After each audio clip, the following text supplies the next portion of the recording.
this we're going to cover a little bit more of the static writing versus non-static, meaning the lines sound a little bit more independent and there's a lot of independence in there. And at the same time not sounding like a Bach chorale, okay? We're going to use non-harmonic tones. Now, the danger of being a slash chord only reader is that sometimes I see these people analyzing stuff and they'll actually call each individual non-harmonic tone, which is considered horizontal lines in contrapuntal movement, a different chord. Now that's completely overkill for one, and two, it makes people fail to see the counterpoint. And when you don't see the counterpoint kind of movements, when you go to orchestrate these things, it's most likely that you're going to never have very independent parts. And so that's what the whole aim of this is, to take this super simple setup here, super simple chord arrangement, and have it sound way more lush with independence and not sound like a Bach chorale, okay? So we're going to allow for some parallelism. That's one rule we're going to break. So right here, I allowed for it when I was writing this out. I'm not concerned with spacing. I'm not concerned with moves that are, a tritone away, harmonic or melodic moves. Nothing like that. And we're going to alter this quite a bit too to fit our scheme.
Let me play the final version elaborated.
So one of the first things we notice that's a little bit different is that than it from a chorale immediately is we have a pedal point.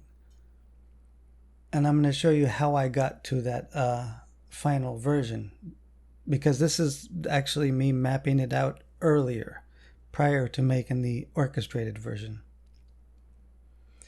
And the only reason I'm using full strings is because they sustain, because I can't stand full string patches, to be honest.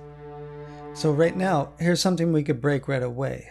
We don't need just 4 voices. We could have a double pedal point, a root and a fifth. And that's exactly what I did. That's the first place I started. Because you notice how much more elaborate it sounds than just this plain static version. So after making this pedal point area, root, fifth, as if things are divided groups, I wrote that in there. I started to work on one line at a time, okay? And I just did this strictly as an atmosphere. I didn't even write a melody. So what I said was, well, I could immediately pass through this G through the A, passing, okay? Not G9, but passing tone. It's real tempting for slash chord readers to say, well, that A there, it's real tempting to call that the ninth, when it's just an independent line passing through the second degree and resolving on the B. It's tempting to call it that. But if you studied counterpoint before, you could start recognizing non-harmonic tones versus, well, when you heard the final version, you heard stuff sounding independent and doing their own lines. That's the difference between static chord holding. So pass through, resolve. So watching my procedure here, I just worked out a way. Well, I decided, well, I'm just going to start both these notes on a unison. So you can't do that with full strings. It'll cancel each other out and actually probably not play. The MIDI notes will probably not play, but let's see what happens. And then I made one of the voices just become a whole tone. So they're two separate kind of movements now, two separate kind of independent sounds. With no third until now. So bar one was pretty much done, and I think I just decided to tie these this little pedal point. Remember, you don't always need basses all the time either. That could be like divided cellos, which I did until later on. So starting on bar 2, on this G, I decided to make a strongly accented passing tone on the highest voice. On the A, not G9, it's a strongly accented passing tone. Keep this in mind when you're trying to sound not like a Bach chorale. Really accent these, really make the non-harmonic tones stronger and way more audible. Now I moved to this D up to the G, thus giving that major second dissonance right away. Well, dissonance is a strong word. Just to give that impression they're really close together now, and that was intentionally done. Also simply to make the second voice seem like it's doing its own thing too, its own little horizontal line. So up down here, so when the highest voice resolves, I go straight into a passing tone. So you're not really given much rest before something else is clashing against the basic harmony.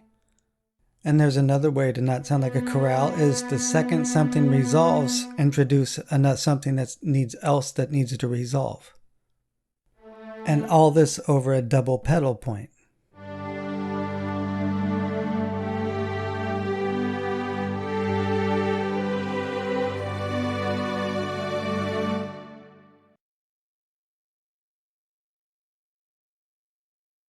So now going to the highest voice, I do a little anticipation. That's what this would be called in the old school rules. And then I tie it over for that little bit of syncopation of that line. Remember, I'm not thinking in terms of melody, just atmosphere. Here, I alter the voicing because I wanted this to go to a G and then pass through that F sharp, kind of like the Lydian note of C. So C over G. Actually, I shouldn't use the term Lydian note, but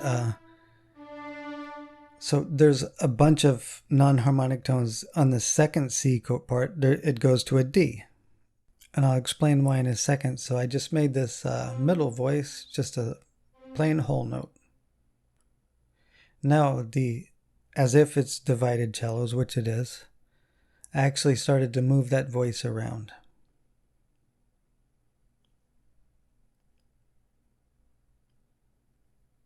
Covering the third of the C, and then the fifth. That way the voice just sounds like it's jumping upwards. It's still using chord tones, but also filling the harmonic gaps.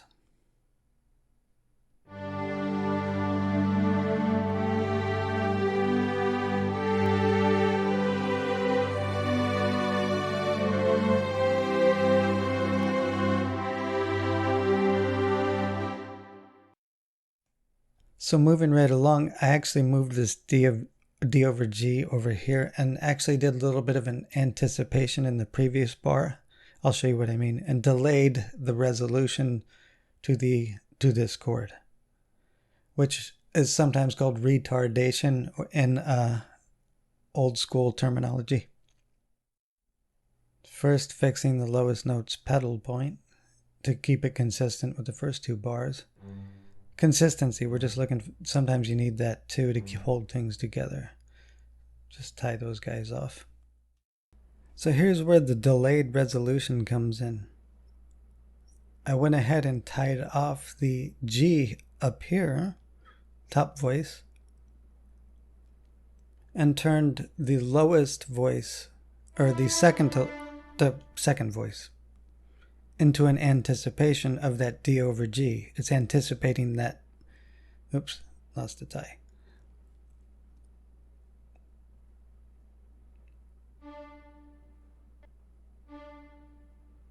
So it anticipates that D chord, while the other one is it creates a retardation, the top voice.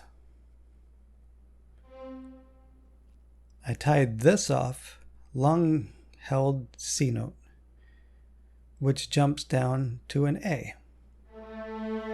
Now it's resolved, that chord. So it's a little bit obscured there for a second.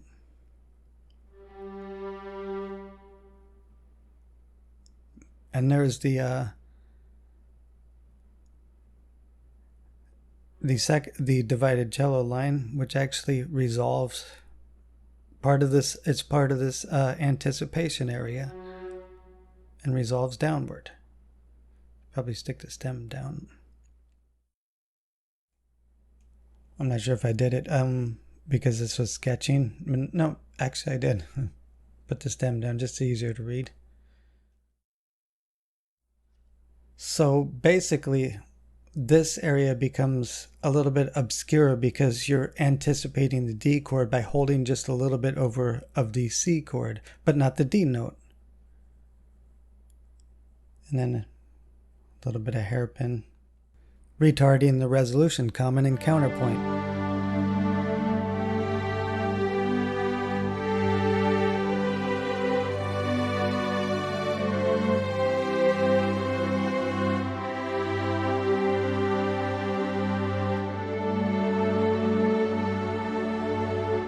No, I'm not changing the bass chords because slash chords because I'm refusing to think like that. This is all vertical or horizontal kind of thinking. Vertical thinking would force me to change the slash chords.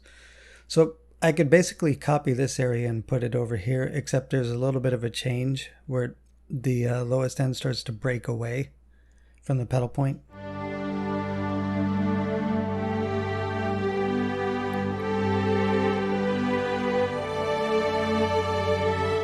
Okay. Now this is a good time when you have the crescendo going and you start to get a little bit of movement. Maybe it's time to add some little bass in here when it starts to move down like this, as the texture starts to thicken. You don't need low end all the time. That's the point. Use it wisely. I mean, for the first part of this, you didn't need it. And then it actually does fall out again. It actually leaves again, the low end.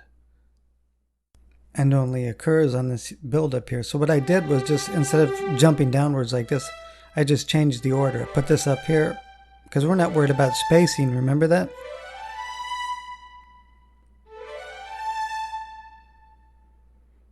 So this way I can create a scenario where we eventually turn into octaves.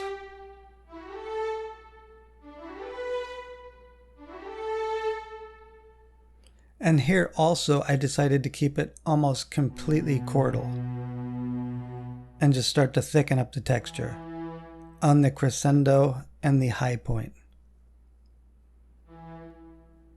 That's a good time to possibly take out the independence and just have strictly chordal movement and make things thicker for a second on a crescendo. Not always, but you know, that's a good time. This was a good time, I thought, to just simply go kind of chordal. So technically that little area there where the D is could be an E minor 7th, if you want to call it that, because there's not much independent movement anymore. It's just...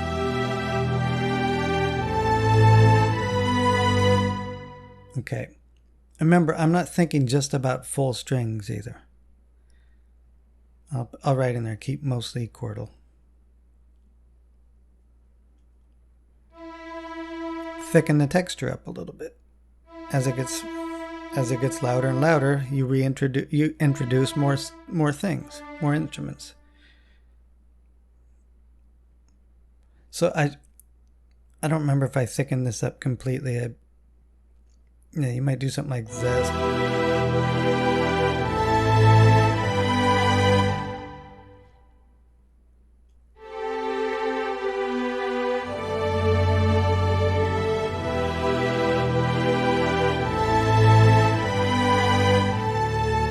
Except the end chord, I just noticed I misspelled something there, introducing, so I just fixed it. And later on I went back and thickened that up a little more. So when it gets to the final area, the high point, the low end drops out again.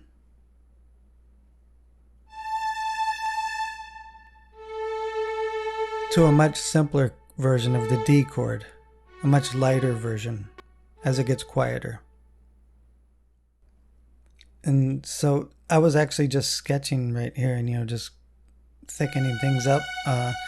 But I envisioned after the big high point, everything becoming a little bit smaller, everything much smaller than even the start.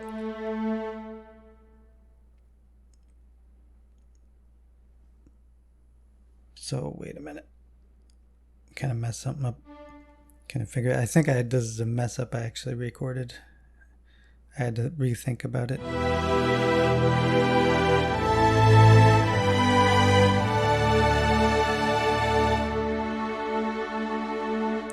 Yeah, so going from that big chord to a smaller version of it. By holding that A over and going to the F and the A below, and then a D there. So everything drops out. And becomes a very, very small setup at that point. Just violins, violas, and cellos. And cellos are now unison to the whole thing, rest of it. And remember, not everything is full strings. I'm just using this patch when I was mapping this out because it's one of the few things I have that will sustain in this notation program. So I basically started to work out situations to where I could just keep a smaller, way more obvious independent movement. See, this is where a full strings will never work because I have that unison there.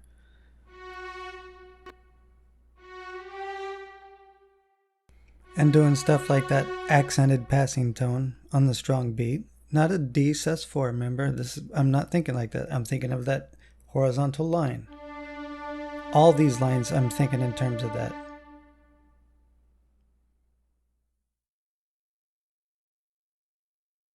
Here, remember when I said when something resolves, that's a good time to throw in a new tone that wants to resolve. It creates a very, very non-chorale kind of sound. And maybe just sustain that A, I believe I did.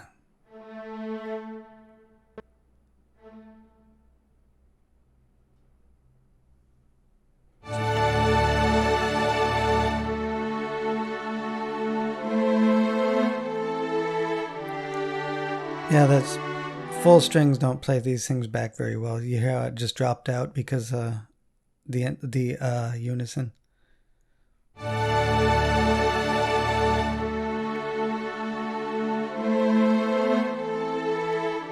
That actually sounds funny. So remember, notation playback is very static and it's canceling notes out because, like I said, with a full ensemble patch like full strings, you can't do unisons. So that kind of messes with how things sound. So that's a good reason to not use full ensemble patches. So again, another area where we're creating something that wants to resolve. And again, you sometimes revoice these things so we can get that, I want something to really clash against that F there. F sharp, I'm sorry. That way you hear the two independent parts really well. And so with the third voice, I changed the voicing so we can, you remember the old rule? People who never taken counterpoint don't know this, but it should be consonant with the other non-harmonic tones. Well, that's exactly what I had planned here. The A is consonant with the F in terms of a third. So you can still use those really old school rules as well. And so at the lowest end, I had it just do a little bit of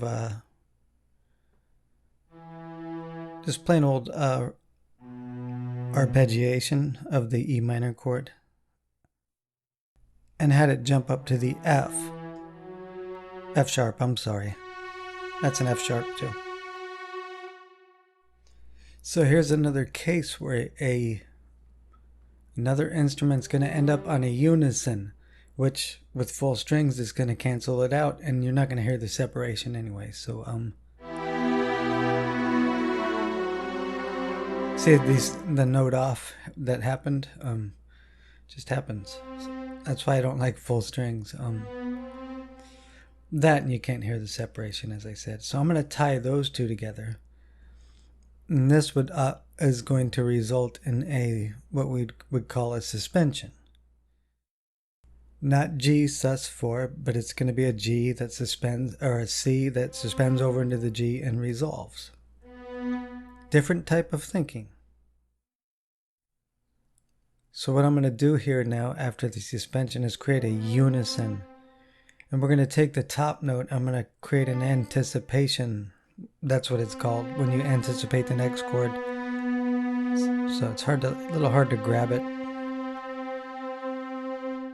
I keep apologizing. It's mostly for the voice blunders because I am actually talking over the top of what I did. So what's this is going to do again is going to create so there's going to be a temporary unison, and then it's going to walk up and anticipate the next chord, the D, and we'll tie it over. And it's almost done. Here's an interesting part. I'm going to take the third voice, okay, and I'm actually going to just tie that over.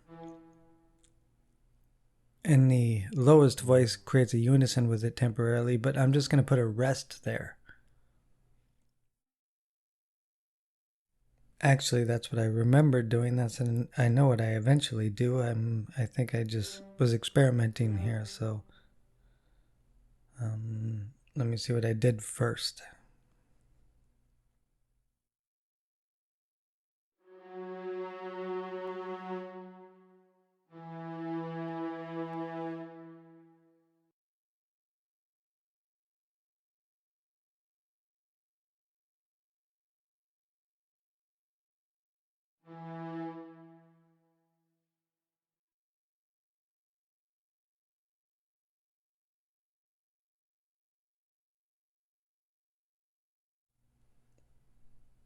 Okay, lowest note has a rest as if it's walking down from G, passing tone, but it actually is unprepared. I'd say like an unprepared passing tone.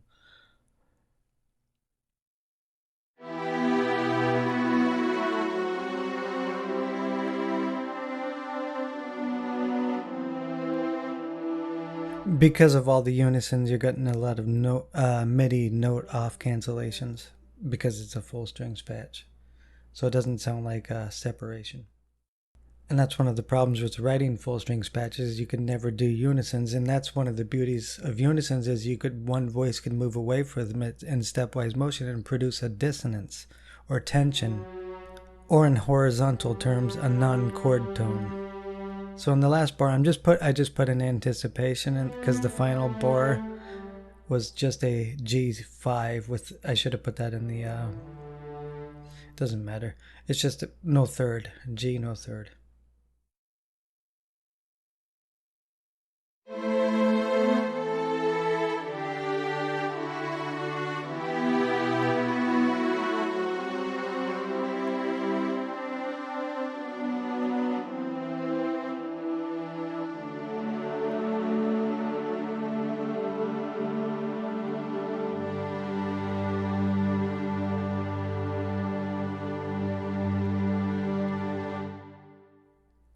So probably just go back and fill out the rest of the chords. Now remember, this is not just for strings, because even though they are the predominant aspect of the piece, I'm just filling it out just to give myself a general idea of what's going to become fuller and fuller. So starting from the beginning.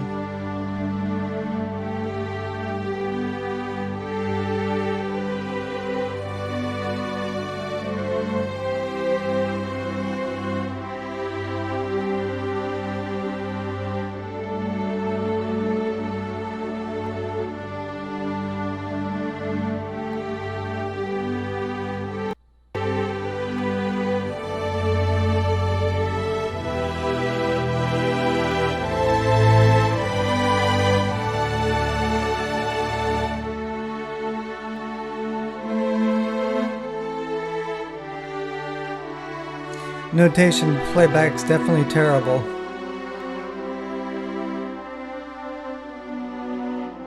Doesn't account for dynamics, other instruments, etc. Separation.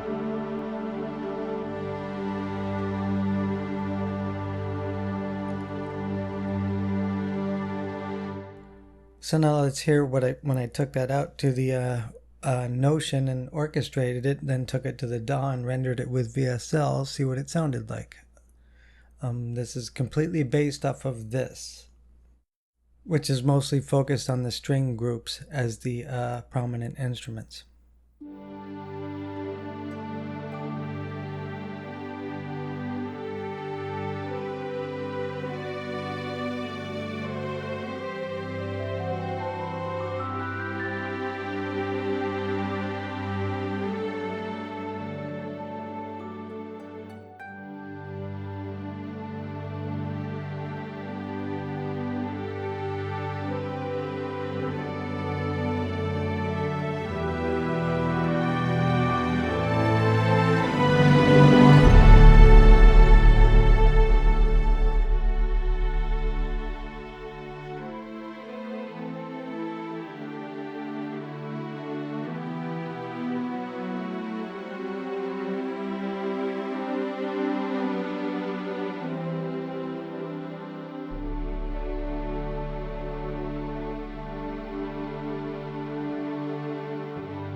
So basically, from this kind of technique of considering the horizontal plane much more than the vertical plane, you get a very, very elaborate sounding parts with basic chords.